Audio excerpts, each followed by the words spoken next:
Hello guys, welcome back to another video. Today we are doing a Spider-Man movies ranked video. Now this includes all the live action Spider-Man films. I didn't include Into the Spider-Verse because it's animated, and then I could have gone into like all the animated stuff as well. So I just focused on all the actual live action stuff. So we have the first three Tobey Maguire movies. Then I revisited the two Amazing Spider-Man films by Andrew Garfield. And then, of course, I have done the trilogy of Tom Holland movies. So all in all, I have 8 movies that I need to rank. And if you want to know my more in-depth thoughts on each of the movies, then I did videos on every single one of these movies, revisiting all of the older ones and then reviewing and watching for the first time the newest No Way Home movie. Just as a premise, there will be no spoilers for No Way Home in this video at all. I mean, it's just a ranking video, but I just want to say that right from the bat. Don't worry. So we will start from worst to best, and we're going to go in at number 8, and that is Amazing Spider-Man 2. I mean, it's probably everybody's lowest movie on the list.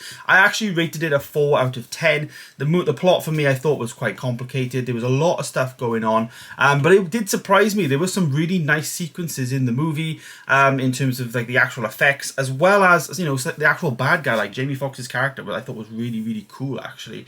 But I just kind of wish they honed in on one villain rather than having like multiple villains, and that was my biggest problem with Amazing Spider-Man 2. So that went in at a 4 out of 10. Now for 7th place or 6th place, I kind of had joint. 2 movies came out at 5.5 out of 10, but the worst one of those movies for me was Spider-Man 3, so that comes in at number 7. I gave that a 5.5 out of 10. Unfortunate, because when I was a kid I used to think that was an amazing film, but now watching it back I really thought, same with Amazing Spider-Man 2, the multiple villains just really ruined it. You know, if they had just focused on Sandman, then that would have been great, instead of having this like 2 side stories with like Green Goblin played by James Franco, as well as then Eddie Brock and Gwen Stacy and all that with Venom. It was really complicated. I think they could have just done the Sandman as like the main villain and left her as that, and then the Spider-Man 4 then could have been the Green Goblin, or even, you know, Venom and Eddie Brock. It would have been much better. But for me, number 7, Spider-Man 3. In number 6 then, the other movie that had 5.5 out of 10, I gave to Spider-Man Homecoming. This is the first Tom Holland movie. Now, I actually liked this way back when, but rewatching this, it just wasn't for me. It did a few of the fundamental things wrong of what a Spider-Man movie is.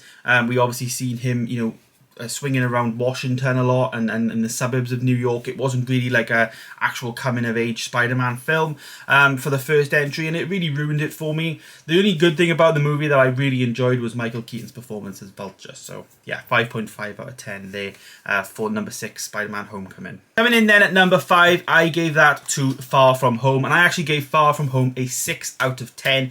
Great movie. I like the visuals of it. Thought it was slightly better than Homecoming, which this is the good thing about doing these videos. Before I would have said this was worse than Homecoming, but no, I actually really preferred it. It looked a lot better. I think Jake Gyllenhaal's Mysterio was excellent. The inclusion of Nick Fury, etc. was good, but it wasn't overdone. My criticism with Homecoming was I felt it was too Iron Man / Tony Stark heavy, and they used that a lot. Whereas with Far From Home, Nick Fury was just like a supporting actor, really. He didn't really feel like he was taking over the film, in my opinion. Coming in then at number 4, and this again is a 6 out of 10, but I think this one's slightly better than Far From Home, and that is The Amazing Spider-Man 1. This is the first installment of Andrew Garfield's Spider-Man, and I thought this is a brilliant film. I think the look of the movie is great on 4K. It looks phenomenal. Andrew Garfield plays a great, you know, Spider-Man. We do see the origin story slightly different to that in the Tobey Maguire movies, but we do see its own spin. But I also really like the villain of Lizard. I think it's a great villain. My only criticism really is the Gwen Stacy and him dynamic. I didn't really rate that, but I think the story was good. I think they did focus a little bit too much on like his mum and dad side of things in the whole Amazing Spider-Man series, but you know, it is what it is. So yeah, I put that in at the 4th favourite Spider-Man movie at 6 out of 10. So the top 3 now, and this one is going to be Spider-Man No Way Home. This is the one that has come out this week, and wow, I gave it an 8 out of 10. For me, it's the best Tom Holland Spider-Man film by a country mile. But it's online, I've seen like 95, 98% on Rotten Tomatoes. I think people need to like sit back and look at what the film is for what it is. It's so easy to get lost in all the nostalgia, obviously, of seeing Willem Dafoe and Alfred Molina come back as like arguably the two of Spider-Man's most iconic villains coming back. You know, it was great seeing them on the big screen again and back in those roles, something you just never thought you'd ever see. But for me, you know, as a film, 8 out of 10 I think is a fair score. It was well done. There was some bits where I thought the CGI looked quite bad. You know, Doc Ock was on the bridge and he had no shadow. That was in the trailer and I thought that was just a trailer thing, but it was in the film on 1 or 2 of the shots. So it had some stuff that I felt was a bit lazy that people wouldn't see.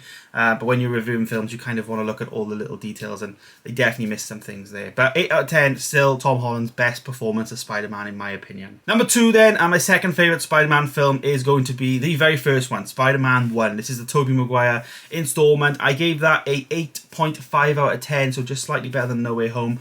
Green Goblin, Willem Dafoe's performance in this movie is fantastic. The dynamic between him and James Franco was great.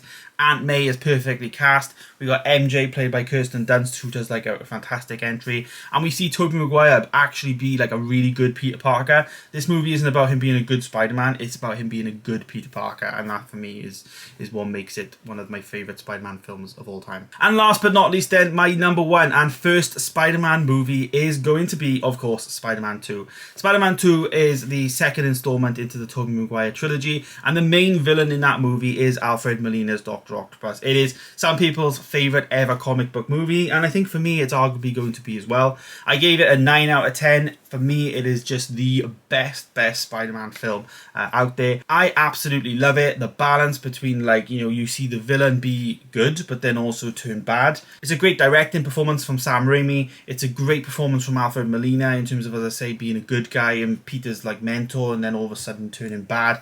Then, you know, Peter Parker having to deal with the responsibility, you know, and the great power that he has, and it's just a perfect Spider-Man film. We also see the famous train scene with the, you know, the webs, etc., and stopping the train. It's a really good movie, and it really encompasses the character of what Spider-Man actually is. So there it is. There is my ranking of all 8 Spider-Man movies. Let me know your thoughts down below. Have you rewatched all these Spider-Man films recently? If you haven't, I highly recommend you do. I'm definitely going to be checking these out again in the near future. I very much enjoyed doing this video, and it was a lot of work, but I really enjoyed watching all of the movies, etc., and it's been great. So if you want to go and see my more in-depth thoughts of each of the movies, then of course please do go and watch every single video individually. I would highly recommend it. You know the rating's going to be now, but you know, for me, it's just I wanted to really delve into each of these movies, and some surprised me, like Spider-Man 3 being as low as it was, as well as, like, I guess even Amazing Spider-Man, me preferring that to Far From Home. That surprised me. So yeah, some did surprise me, but you know, it is what it is. I would highly recommend you check those out if you're interested. Thank you guys so much for watching them. Please stay tuned, subscribe if you are new, and of course I'll see you in the next one. Goodbye.